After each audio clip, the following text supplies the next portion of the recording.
Dans le reste de l'actualité, la réforme pédagogique LMD ne rassure pas les étudiants de la ville de Monéditou dans la Lomami du point de vue structurel. Certaines universités ne disposent pas d'infrastructures adéquates pour accueillir leurs propres étudiants. Comment s'y prendre? Élément de réponse dans ce récit de Sylvain Fizé.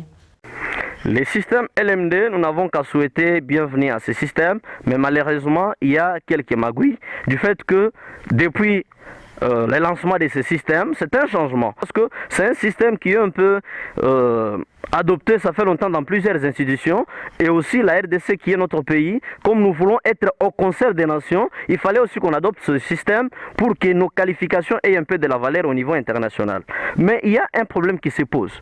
Il faut chaque fois quand il y a un changement de système, qu'il y ait un curricula ou bien un programme de cours. Parce qu'on avait un ancien programme qui contenait l'ensemble des cours, la charge horaire de chacun des enseignants et aussi dans chaque promotion. Là, nous en avons sur papier et chaque promotion est censée en avoir pour bien suivre la progression des cours. Mais jusque-là, vous savez, les ministres des tutelles avaient très bien demandé aux institutions supérieures d'ouvrir les activités tout en attendant la sortie du programme officiel des cours. Et il avait très bien signalé que ça pouvait intervenir depuis le 5 mai.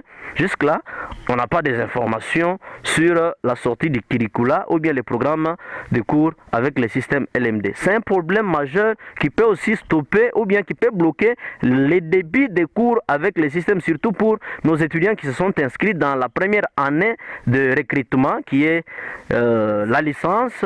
Malheureusement, nous n'avons pas de programme et là, moi, je suppose que c'est un problème majeur.